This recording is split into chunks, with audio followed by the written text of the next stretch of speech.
And just a note, I've been trying to upload these lectures. I found I don't have access to the O drive, or to lecture capture in the O drive. I access to everything else. So I've talked to IT and figured that out.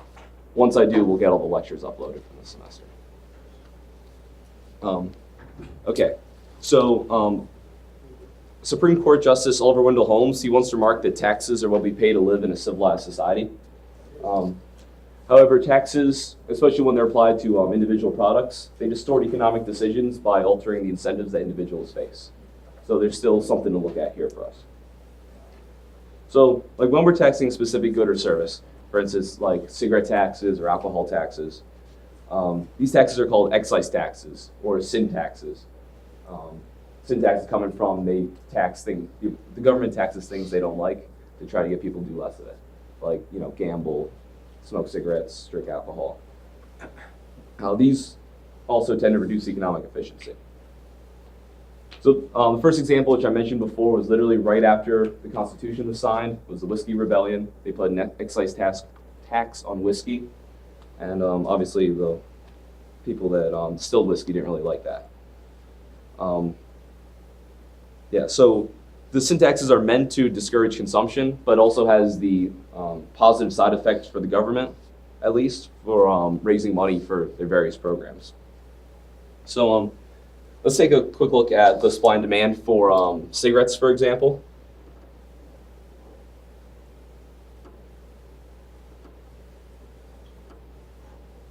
We have the supply of cigarettes and the demand. In this case, it's super steep because the demand for cigarettes is inelastic.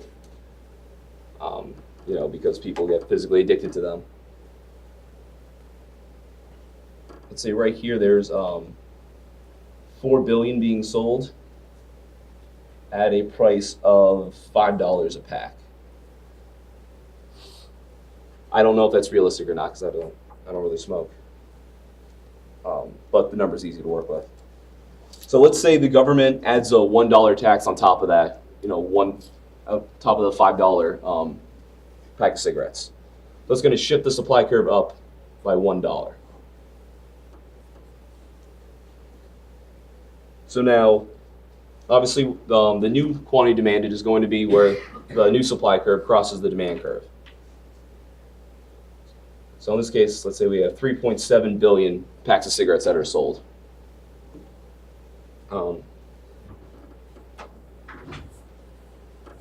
Right here, where the original supply crosses where the new supply curve crosses the demand curve, so like follow that straight down, that's going to be below $5. In this case, let's say $4.90. And the new equilibrium price up here is going to be $5.90. This price down here is going to be the price that the cigarette companies, or I guess whoever sells the cigarettes, the price that they make, or the price that that they take in. The price that consumers pay is going to be the $5.90 because of the additional $1 tax, and the consumers. In this case, we see the consumers pay 90% of the tax, and that the businesses or whoever is like selling the cigarettes, they only have to pay 10% of the tax.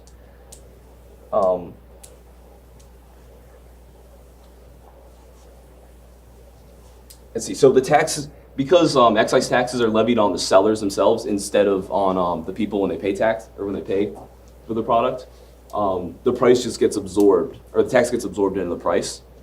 So when you go to the store and you go to pick up a pack of cigarettes, it's going to suddenly be $5.90. Obviously, it's not, unless you've been like following the news and you know that like they put a new tax on it, you're not going to know why the price increased like this. So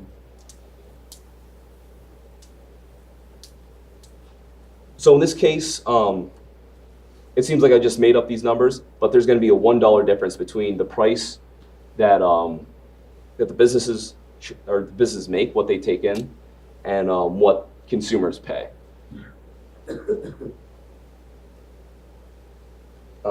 So does that make sense to you guys of why? Why businesses are only making $4.90 instead of $5, and why the consumers are paying $5.90? instead of paying $6. Because the demand curve here isn't perfectly straight. If it was perfectly vertical, then consumers would pay 100% of tax. They'd pay $6. But in this case, because it still has a slope to it, they're not going to pay all of it. The firms are going to also pay some.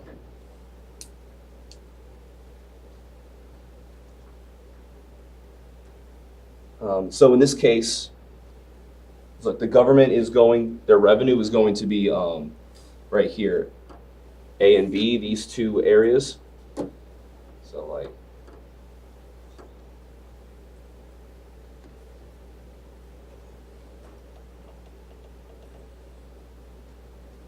and excuse me, it's going to go all the way over to that dotted line there. 2 and 3, or not 2 and 3, C and D is going to be like this area and this area. Those two small triangles. That's going to be the dead weight loss to society. That's obviously because, like we talked about before, the quantity produced is going to decrease, from equilibrium down to a lower level. So these two little triangles there are like the value that's lost to society because they're not producing those. They're not being produced and sold, and people aren't able, to buy them and use them. So, so we look at the cost of a tax. It's not just the amount of money that's being paid. In this case, it's also the amount of activity that's lost.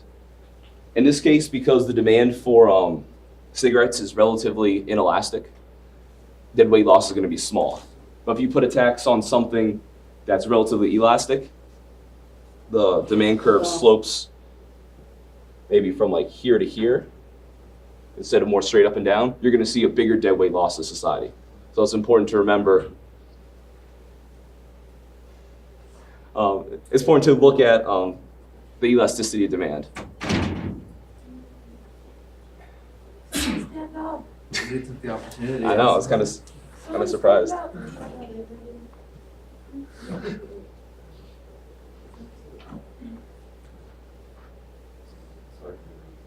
No, that's fine. I was waiting for it, so I paused there for a second.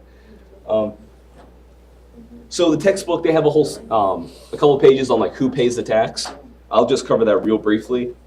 The person that pays the tax is not the person who's legally obliged to pay the government. So for excise taxes, like for gasoline, for cigarettes, for beer, it's built into the price, so the business that sells it has to pay the tax, or has to give the government the money for the tax. But that's not, the question on who pays the tax is whose price is increased. And think of it, okay, the term they give is tax incidence. Tax incidence is the actual division of the burden of taxes between buyers and sellers. So how much the buyer has to pay in increased prices, how much the government, or not the government, the sellers has to pay with decreased revenue. So for most products, as you can guess from this graph, the tax primarily falls on consumers, even though they're not the one physically cutting a check to the government every time they pay it. And there's some reasons why, hiding a tax makes people more willing to accept it because they don't see the tax written out. They're not forced to cut the check themselves. I don't know, psychologically they don't see it, they just think it's an increase in price, so they're less upset about it. They're more willing to pay it. If we change the method of taxing and the government forced consumers to cut them a check, you'd still see the same amount sent into the government. You just see it coming from a different side of the buyer-seller equation. Okay, so to look at another similar tax like this for a less inelastic good, an example of that is tariffs. And, tariffs are tax on foreign goods. So look at a supply and demand chart for for just a generic foreign good that's being taxed. Or you want it to be steel or something more interesting. Here we see a demand curve that's much less elastic.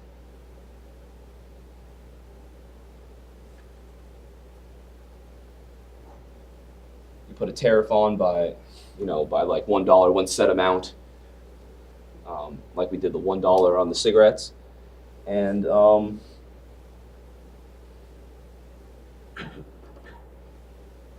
you see there's a greater decrease of the quantity sold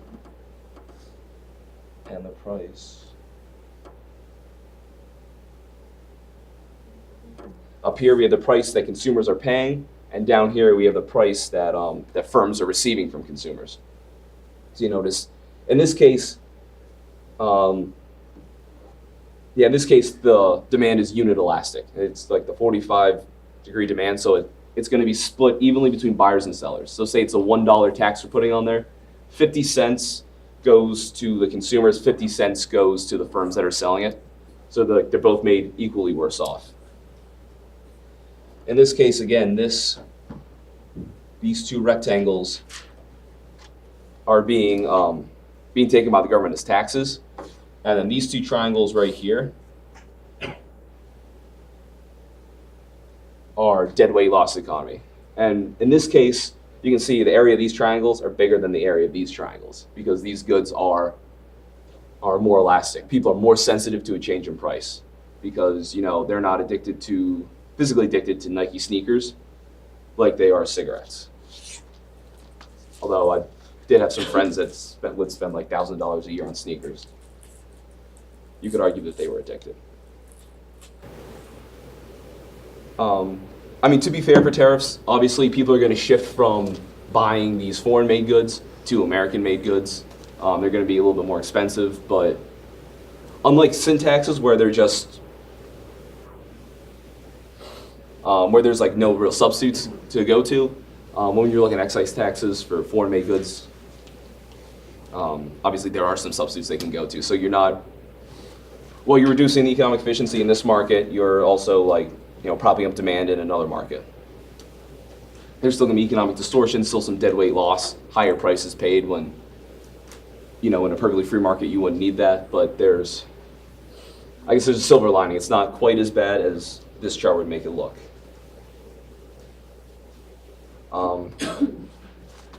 Okay, so that was the effect of taxes. Do you guys have any questions for this about how taxes work? Distorting economic decision making.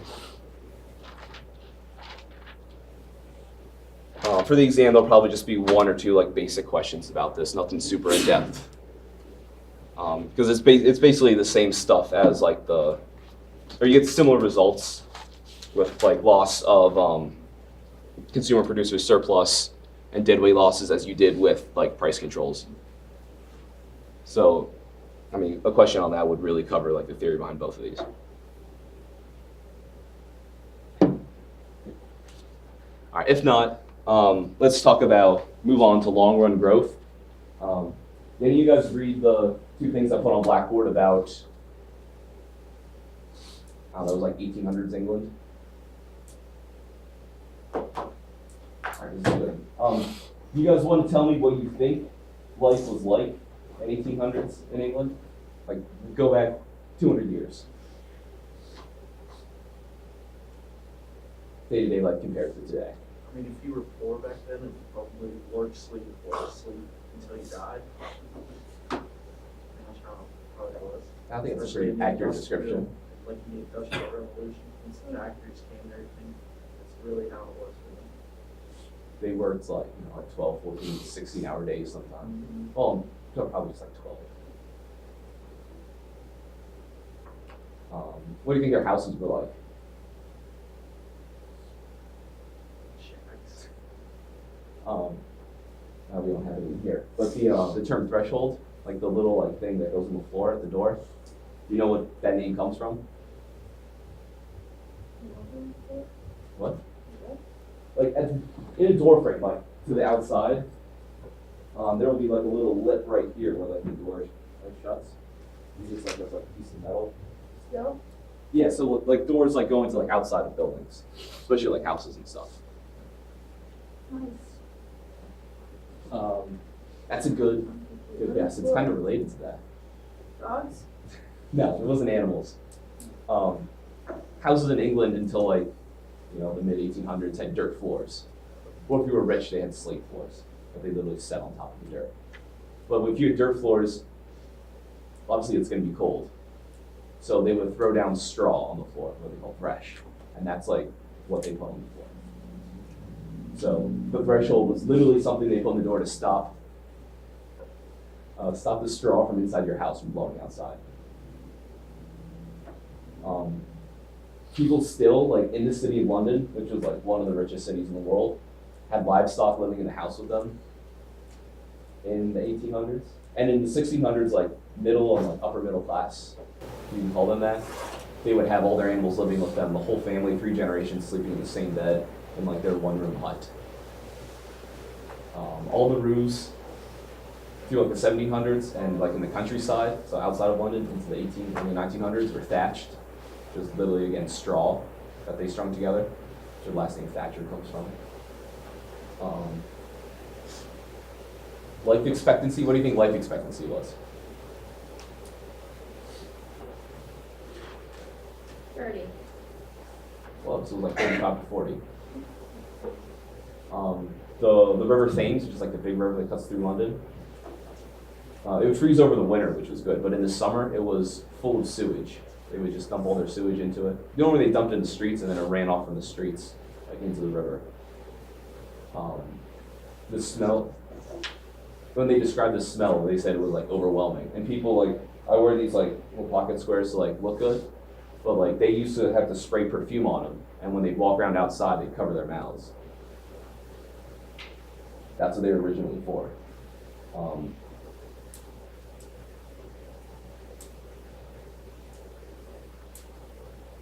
There's another funny thing that I got before these. But life was, their diet was basically like 3 or 4 foods. They would have bread, and then they would have like 1 or 2 other things on the side.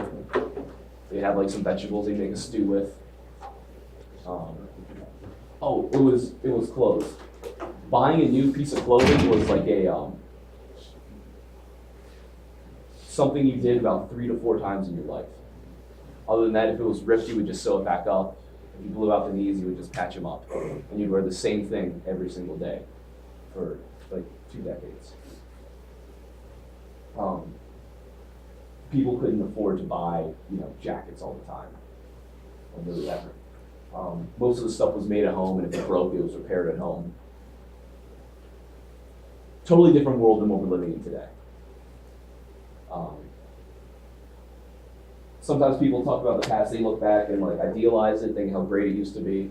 One of the articles was a response to somebody saying like how great life was before industrialization. And the person or who wrote that article just points out that like, no, like people died at like 30, we didn't have medicine, and like people were never clean. Like you bathe like once a year. At weddings, brides like carry a bouquet like when they walk up because they only took a bath once a year in the spring, so like they would need to cover up the smell because I'm married like in the summer. Things that are totally foreign to us was like daily life back then. We just wanted to point out before we start talking about long-run growth and about like the kind of world we live in today, because this is completely different than anything that anyone in the world has experienced before. So, in The Wealth of Nations, Adam Smith wrote the book, really like one of the first like economics books. First time people were really thinking about this and putting out this theory.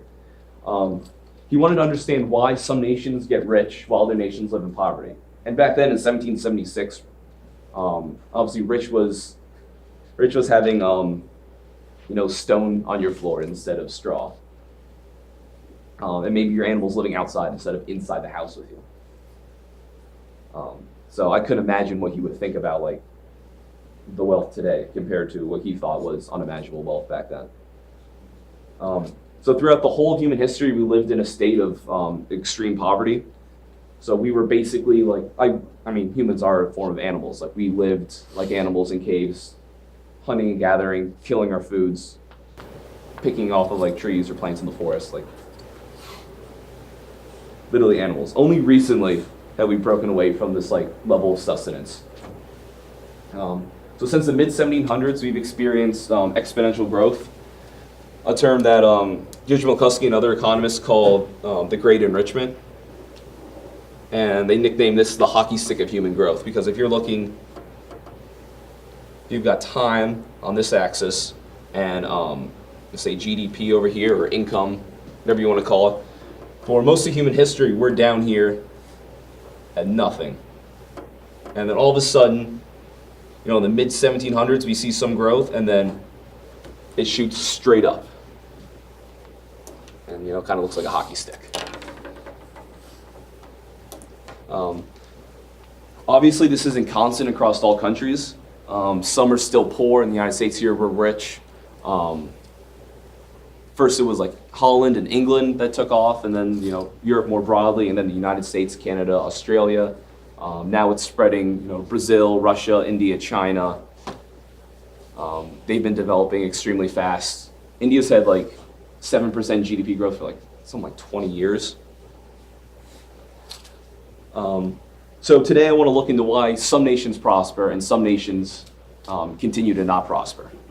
Although even comparatively, most nations are much better off than 200-300 years ago. Originally, human history is what's called the Hobbesian jungle, where life was, quote, solitary, poor, nasty, brutish, and short. This term comes from Thomas Hobbes, the political historian in England, who tried to describe the state of humanity basically before we had government or any sort of production. He wrote this in the 17 or 1800s. So again, this is when England was first becoming wealthy, and they were looking back on the past and trying to figure out why this is happening. In the so-called Hobbesian jungle, it's everyone for themselves. There's no sort of government, no institutions designed to help protect your property or anything like that, or to stop you from being killed by a neighboring tribe. So imagine a couple small tribes of cavemen killing each other, taking their food. It's that kind of world. And you can imagine in this world it's going to be difficult to try to amass wealth, because there's nothing to protect it. So anytime you would you pick a bunch of crops, you'd have to stand there and defend it the whole time because someone's going to come in and steal it. So once you do that, you're not going to focus on trying to create more, or trying to sell that and trade for something else, or use the money to invest in buying a shovel to make you be able to plant more. What you're going to focus on is defending that and preventing other people from stealing it. This obviously isn't productive, and no one's going to enrich themselves in this environment. You're just going to get enough to sustain yourself and then try to fight off whoever else tries to take it from you. So in this world, there's no trade that's possible. There's no art, no industry, no learning, education, that kind of stuff. It was only afterwards, when we see these bands developing into small governments, and the tribes of some sort of governance, that we get the ancient civilizations that have art, that have alphabets, that have writing. Most of the estimates for the per capita income for people this time is about $2 to $3 a day in today's money. At its peak in ancient Rome, they had a GDP per capita of $1,400 a year in today's dollars. So, if someone makes a little over $1,000 a year, that's basically what they could buy what the ancient Romans could buy. Obviously, that would be extreme poverty in the United States today. But it's about $4 a day, which was higher than anywhere else in the world at this time. And it wasn't topped until the 1820s in London, when they finally made enough to overcome ancient Rome's previous record.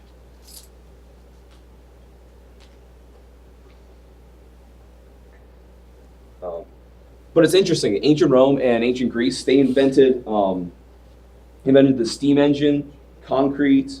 They were the first to ever clean wounds when people got injured. And they built unsupported domes. The Pantheon is actually the largest unsupported dome until 1971, in the New Orleans Superdome, passed them for the record. But all these inventions or these theories were lost to the world for centuries. And that leads us to the question of why. Also, we should note it's a shame that a team like the New Orleans Saints, who couldn't win a game in the 70s, broke that record. It couldn't be a better franchise. So the question is, what caused growth to occur in Western Europe in this time? And yeah, like the 17 or 1800s, because you had ancient Greece, you had Rome, you had the Ottoman Empire, you had China. They all had, they were very advanced scientific societies. They had great inventors who invented incredible things that, it took Europe 1,000 or more years to rediscover. And some things like, like algebra, like gunpowder, these came from the Ottoman Empire. They came from China. Europeans didn't even discover them, they just copied them wholesale. So there's several theories about this. The first is the cheerful Thomas Malthus. He was writing just before 1800, so England was in the very early stages of their growth. He focused on population growth. That was his main idea. And he said that the population growth would always outpace the growth in production in the long run. So to draw a quick graph of what that means, if we're looking over time, the population grows exponentially, like that, but the ability to, say, produce food grows in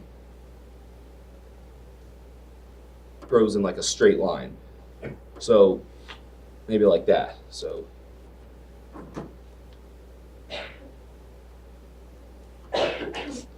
for a time early on, food production is growing. There's surplus of food. There's more food than people. So at that point, that encourages population to grow, and it grows, and eventually it passes the amount of food a society can grow. Back then, societies were primarily agricultural, so he wasn't really worried about consumer goods. He was just worried about food. So eventually, once the population outpaces food, he said what you're going to get is famine and death, and a lot of people are going to die off.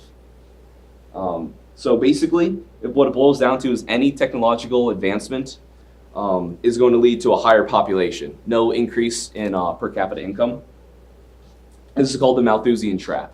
That once you discover a cheaper way to make steel, you start making some steel, things are better first, then your population grows, and your GDP per capita doesn't increase at all. So after, say 20 years it takes for the population to catch up, then suddenly no one's better off. You have more, but there's more people. So under this, in his theory, the bubonic plague in Europe, which killed half the population and 3/4 in some areas, that was actually a good thing. Decrease the excess population. It could raise the survivors' standards of living considerably. And in his mind, they're just going to starve anyway, so what's the point of them dying from the plague instead of starving? Unfortunately for him and his theory, but fortunately for us, he didn't anticipate the Industrial Revolution and the increase in productivity we've seen. So we've successfully avoided the Malthusian trap. However, up until 1800s, I'd say the late 17, early 1800s, Thomas Malthus' theory of growth was pretty accurate. These are primarily agrarian societies. That if their population did get too big, they couldn't ramp up food production enough to be able to feed everyone.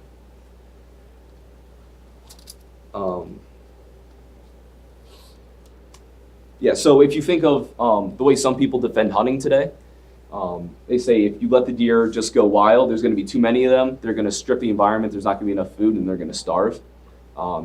That's basically the Malthusian argument for growth up until 1800. And that kind of theory comes from Charles Darwin. Charles Darwin built his theory of evolution and some of the stuff off of Malthus's teachings and his writings. Okay, I guess I should note that this kind of Malthusian pessimism, it is back in style. So you have Tyler Cowen and Paul Krugman and a bunch of other economists. They worry about stagnation. They say we can't. We were super productive in the past. We had all this great growth, but now it's going to stop because of this new problem or that new problem. Back in 1968, Paul Ehrlich wrote The Population Bomb, and it predicted Malthusian kind of famine and pestilence, he said that we wouldn't be able to be able to keep producing food to keep up with the massive population growth in the world, and like people would die from famines and stuff. If you like look at history book or watch the news, you'll know that's not true. That we ramped up production of food even more than population has grown. And if you want to like get a good laugh, read like Paul Ehrlich's stuff from the first like Earth Day in 1970. He predicted like all these like famines and people dying and wars and us running out of gas in like the mid 1980s, which obviously didn't come to pass. Another economist made a bet with him. He said, "All right, Paul, you pick like 5 or 10 different like precious metals because the world's going to run out of resources. Like you pick 5 or 10, whatever basket you want, and I bet you in 20 years the price of them is going to go down." He said, the price would go up or they'd run out. The price of every single one of them went down. So there's been a lot of pessimism. People love to be pessimistic for some reason, but so far, at least in the last 200 years, this hasn't been the case. The next is Max Weber. If you go through and take more management classes, you'll learn about Weber. He was writing in like late 1800s, and he gave credit for Western Europe's growth to the Protestant work ethic. He said the Reformation changed people's psychology in Northern Europe. Like Great Britain and Germany, they both became Protestant. They left the Catholic Church. He said, look, like these economies are so much better than like Italy and Spain, who are Catholic, so that's clear that it makes them so much better, so much more productive. Basically, he said religious attitudes affect culture, and through that it affects growth. There are some problems with that because obviously the Western world is rich, but it's also diverse. There's a lot of different religions. Maybe initially there was a difference between the Catholic and the Protestants in Europe, but now they're all like relatively the same. Their growth has been similar in the long run. It doesn't explain why Italy, or why Spain, why they have good GDP per capita now, despite being Catholic. It doesn't explain how other religion or countries with other religions, say like China and India, how they've been growing significantly. Brazil is primarily Catholic, why they're growing so well, despite being religions that he thought would hold down growth. So there are some problems with that. Next is Karl Marx. He believed that capital was what was the cause of economic growth. So capital is an asset that can enhance one's power to perform economic production. So basically, it's something that enhances your productivity. If you're trying to dig a hole and you're digging it literally with your hand, it's going to take you forever. But if you add in a shovel, it's going to make you a lot more productive. The shovel's capital.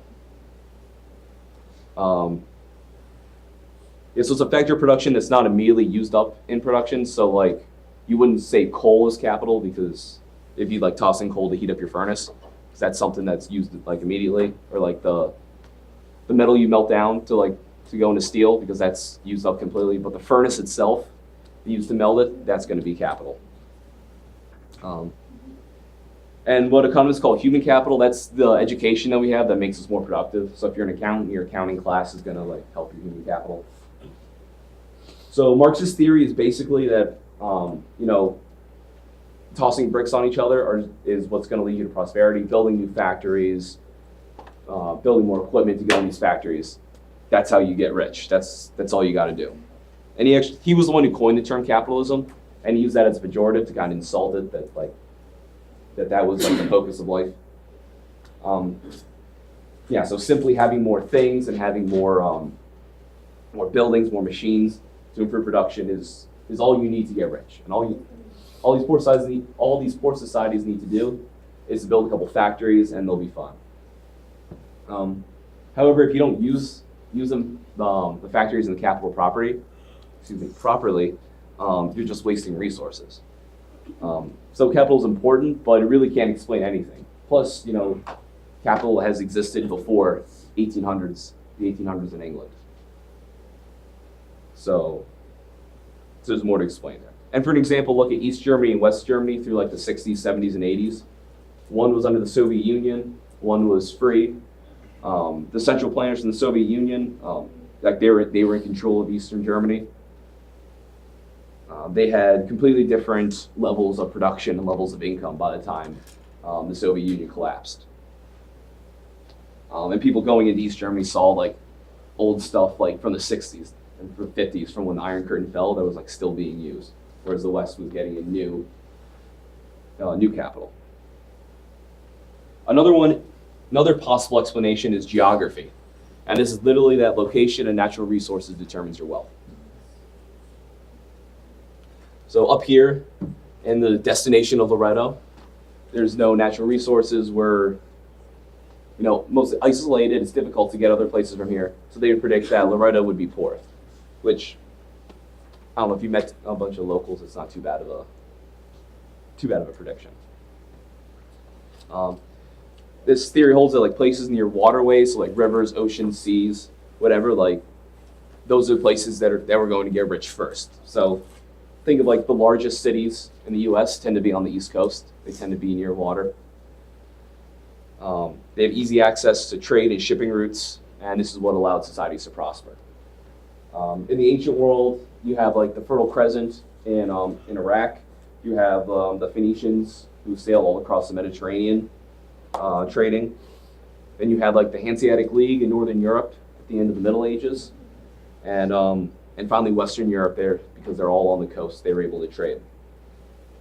However, once you look like outside of Europe, this relationship kind of breaks down. If you look at the Democratic Republic of the Congo, they have a ton of natural resources. It's a big country, and they have rivers that lead out, so it should be fairly easy to ship from there.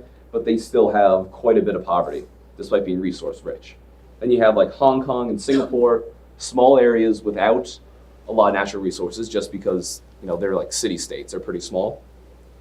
No resources, but they still have like high GDP per capita. Another example is like Southwest United States and Mexico. There's one city that's like cut in half by the border. People on the U.S. side of the border make like 3 times the amount that the people on the other side, the Mexican side of the border, make. So there's something else going on there too. Well, obviously geography can help. Being closer to trade routes is better than being farther away, all things like being equal. But this is not like the cause. It can't be the cause, as we see. Do you guys have any questions with this so far? Okay, 45. Okay, so let's take a break, wind down for a second. Each half of the room, ask a question about anything, just to calm down, reset your brains. They say that people can only pay attention for 15 minutes straight before they start to zone out, no matter how much they care about what they're doing. So I think these breaks are just kind of important to keep us on track in the long run. Go ahead. How much extra do you guys stand on a desk? And then 1 point for the next exam. Not on the chair, because the desk have wheels on it. And I don't want to be the one to make someone fall. I stand on it right now. On the chair? No. No one you missed your chance when 2 people showed up late. Okay, I called it out. It's an awkward situation. Yeah, but you didn't stand up. Well, yeah, that's why you get the points. You get. Everyone's gonna be like, what are you doing?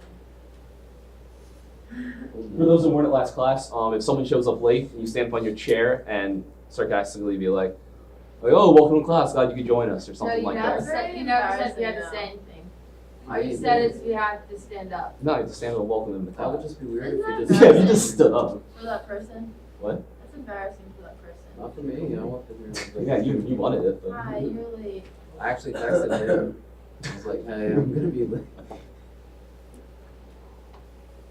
Yeah, Right now. it's no one wants to be here at 8 a.m. So it's kind of We have something funny for you guys. I was seven up here. and You a half. can't rely on my sense of humor to I'm carry raised this with the class. princess.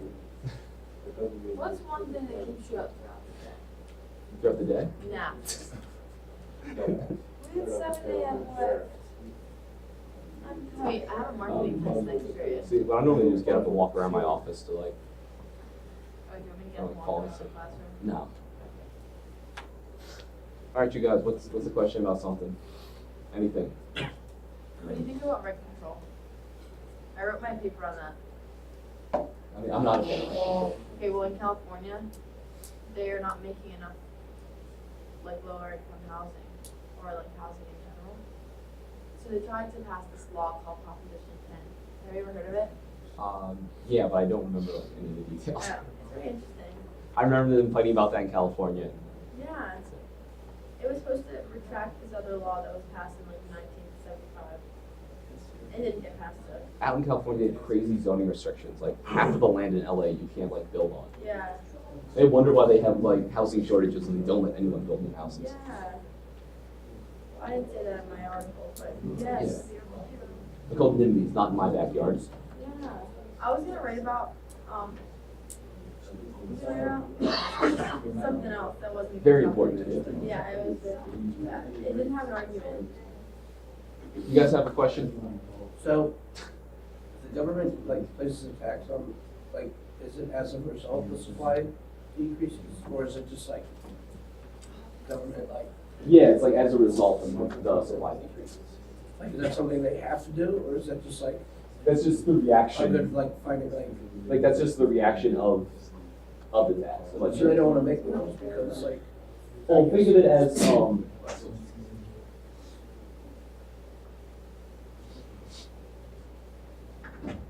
let's say think of that as like increasing the cost of inputs.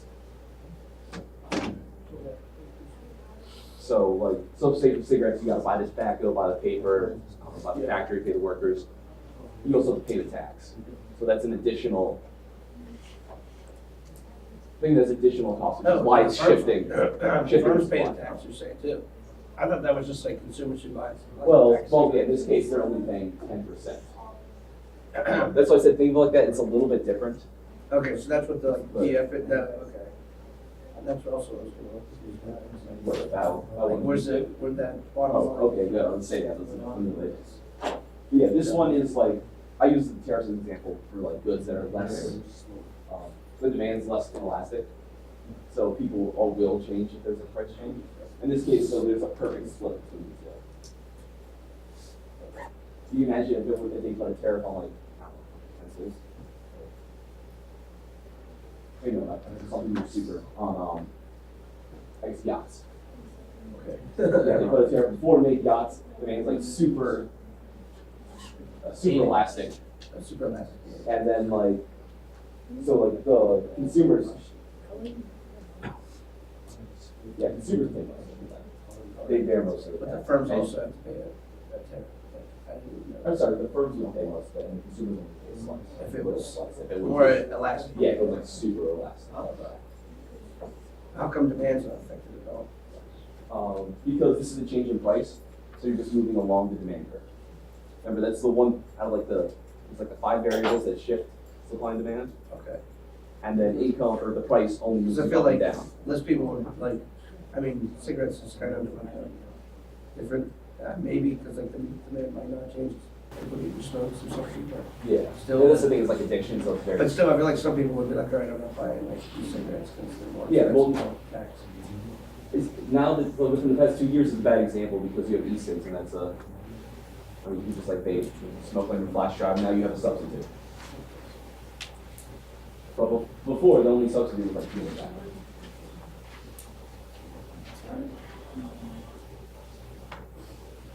Surprised when Ken Talkins says he like does these questions, he gets like off the wall random questions about like his personal life. Talking? I'm not a business professor. Okay, so next there's 2 more to go. The next one is institutions. Think of institutions as the rules of the game. They're an enforcement mechanism. So think of like humanly designed constraints that structure interactions between individuals. These can be either formal rules, like like literally laws we have out there, or it could be informal customs. So like is that in Pittsburgh where like when a light turns green, they let one person turn left, and then everyone else goes? Things like that there's no law to do it, but people like, I don't know, they decide it's the best thing to do and they start doing it on their own. and they enforce it like on their own. So if you would cut off someone making that left turn, I'm sure you get a ton of beeped horns and fingers tossed your way. So the main institution economist like who's known for this theory is Douglas North. So he tried to combine like the economic way of thinking and history, looking at long-run growth specifically. And his main addition is that looking at history as individuals who are acting in their own self-interest and intentionally, like we talked about like in this class. But he studied history doing that, which a lot of historians don't. Think of it like Karl Marx or even Steven Pinker. See history as like a march going forward, and there's like forces of history, and like this event leads to this event leads to this event, not like individuals like responding to different events going on or different changes in their circumstances. So he credits institutions as the main driver of economic growth. So by setting up the proper institutions, he said Western Europe left the Dark Ages and they were able to prosper. He credits the Black Plague as a shock that forced institutions to change in Western Europe. So you have half the labor force wiped out very suddenly. So what happened was they switched, in his theory, they switched from serfs living on manors, like the feudal system, to the more common, like what we think of today, wage labor. People sign contracts to work for individuals, and they end up getting paid higher wages. You're not living in a hut on the Lord's manor, working the fields, and only getting to take home a little bit of the crops you pick. Even if you are still working in agriculture, you're getting paid money for what you're doing. You can go and buy and sell stuff. You can live anywhere. You're free to move. You're not tied to the land like serfs were. And it's this institutional framework that allowed Western Europe to prosper. At the same time, Eastern Europe responded to the plague by doubling down on serfdom. And he didn't see the Eastern European countries prosper like Western Europe. So he said that the modern growth comes from the development of institutions that permit an economy to realize the gains from specialization and division of labor. So things like private property protection, the rule of law, well-functioning courts, a market system. So he said that political processes rarely yielded growth-sustaining institutions. A counterexample was the Magna Carta in England, in the 1200s. A bunch of nobles got together and limited the king's power. Most kings, especially the King of Spain, could just expropriate property whenever they wanted. Basically, they owned the country and allowed everyone else to live there. It was basically how these monarchies functioned. However, in England, after the Magna Carta, nobles and even later merchants were able to get some power and forcing good institutions on the country. Things like private property right. England built up a common law system. These kind of things encourage growth and allowed people to accumulate wealth. While Spain, it was a typical absolute monarchy. The king would grant monopolies and then make money off it by taking taxes from them. Obviously, these monopolies, they're getting these special privileges. They're going to be conservative constituents that don't want to see any kind of change. They just want to keep making their profits and then kicking back some more money to the king. So you're not going to see the kind of investment, starting new businesses there like we see in other countries. And more recently, Daron Acemoglu, he's North won the Nobel Prize. Acemoglu is going to win the Nobel Prize soon. He said that colonization led to different institutions based on the type of colony. So places where there was high settler mortality. So think of Africa and South America. There's a lot of disease. The settlers aren't going to be able to live. So all the colonizers did was extract as many resources as possible, and that's it, to try to amass their wealth. Spain had found enormous silver mines in their colonies in the New World, and instead of doing something with it, all they did was the nobility lived lavishly, especially with the king, and they pissed all the money away within 100 years.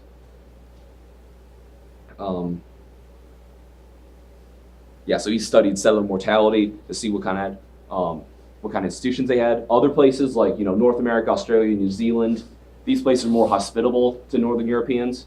They were able to withstand diseases because there were similar bacteria and stuff there, and have to deal with like malaria. These places people could live, so they settled there and they brought with them good institutions, and these countries were able to prosper. He did a bunch of papers and found some strong effects with this, so there's really something to this. However, what the World Bank tried to do to encourage poor countries to develop for like 50 years was to just like, what Deirdre McCluskey says, add good institutions and stir. It would say, here's the British legal system, here's the democracy, go at it. And it didn't work. Think of how well Iraq went after the Iraq War. We said, we're gonna set up a democracy there. People are gonna have the right to vote, and then they're gonna be well off and rich and peaceful. And that didn't happen. Plus, hundreds of years before the Glorious Revolution in England, they had secure property rights. China had good property rights, better than most of Europe, for at least a millennium. But we didn't see this growth there. Even England had pretty good property rights before Edward I. You guys like Braveheart? That's the Longshanks character. That was the King of England. So like way back to like the 1200s, they had some decent private property protection. They never took off. Even Genghis Khan, even his kingdom had good property rights. Obviously, while they were a giant empire and a big military force, their people did live great lives. So what they're missing is a spark. The good institutions are important, but there's something else. And that's where Deirdre McCluskey comes in. She says ideas are what made the world rich. So none of the ones that came up, capital, institutions, geography, these ideas aren't radical enough to explain the growth we've had. In the past 200 years, we've had a 3,000% increase in per capita income. And that's a conservative estimate, not taking into account any quality improvements in the goods. That's just like judging based off purchasing power. Obviously, a wool jacket you buy today is going to be a lot better than a wool jacket you buy 200 years ago. And these other theories don't explain why we had growth in 1800 and not earlier. Geography, it always existed. If geography was such a big deal, why didn't they get rich 200 years earlier, 400 years earlier? So she says it's ideas or a cultural acceptance that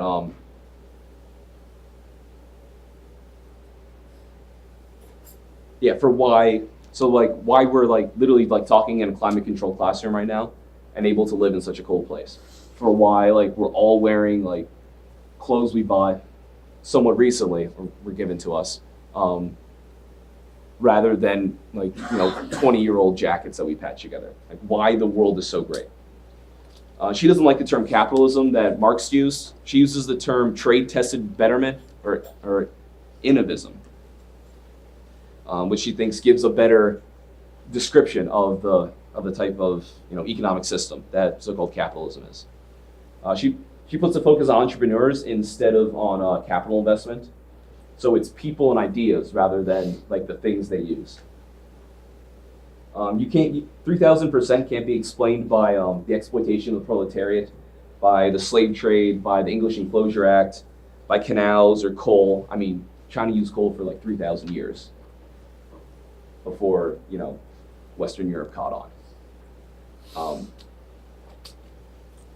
There's a great quote from the English leveler, Richard Rumbold, who, as he was being put to death, he said, "I'm sure that no man was marked of God above another, for no one comes in the world with a saddle on his back, nor any booted and spurred to ride him." And this kind of exemplifies McCluskey's claim, this quote. So beginning in what's called the Low Countries, in Holland and Belgium, and it hopped across the channel to England, was the idea of human dignity for all, that everyone is equal, everyone should be able to have the opportunity to succeed and to go out in business and try. Which, I mean, in the 1600s, Rumbold was killed for his group having this opinion. This was a very radical claim, and a new claim really in the world. So in Holland in the 1600s, they had a war with Spain, and that killed off pretty much all their aristocracy. So think of the aristocracy and the aristocrats and like the intellectual class. There was called or a word called the clerisy. Think of them as like the uber rich like tastemakers of society.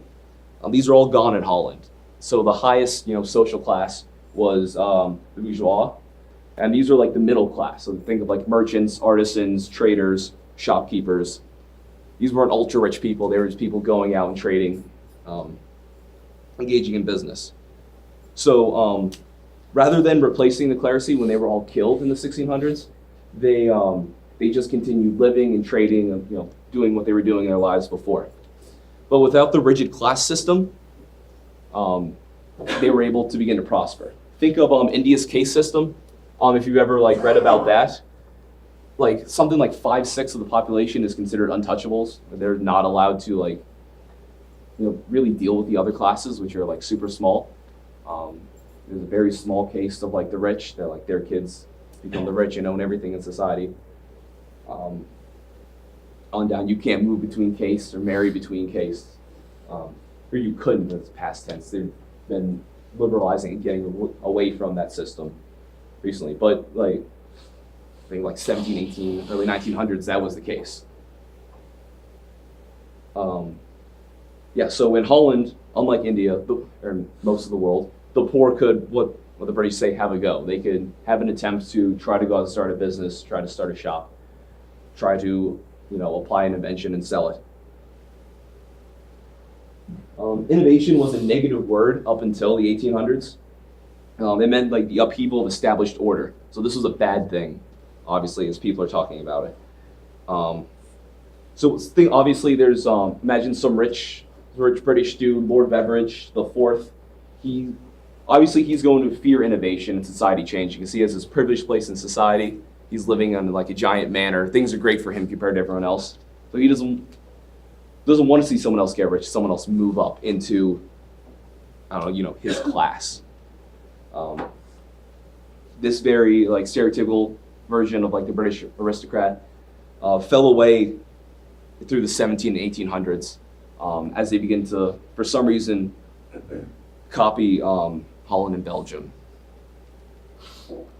So in the late 1700s, early 1800s, this changes in England. So you look at you read Shakespeare's stuff. He sneered at the at merchants and traders, at the bourgeois in general. He didn't have a lot of respect for them. He wrote most of his plays about English royalty, after all. But then you look at Jane Austen, she was think of her as one of the aristocrats. When she wrote, she talked about the bourgeois with admiration. She had a much more positive view of them. Just within 200 years, you see this complete reversal in England. And McCluskey writes 2,000 pages, showing all these different examples over time. For instance, Arkwright, I think Richard Arkwright, he was the son of a barber. He invented the spinning jenny, and by the time he died, he had the biggest fortune in Britain. And he wasn't despised for making this fortune. People don't despise Steve Jobs today. They love and support the innovation by this time. So before this, what's called the bourgeois revaluation, in the past, commoners in the Low Countries and in Britain, they had sort of compelled service to the elite. It was very hierarchical society, and if you were in a lower level, your status was to it was compelled service. You had to support them. So think of the lords of the manor or the bishops. I know this is a lot of history and less economics, but this is an important economic idea that's being discussed right now.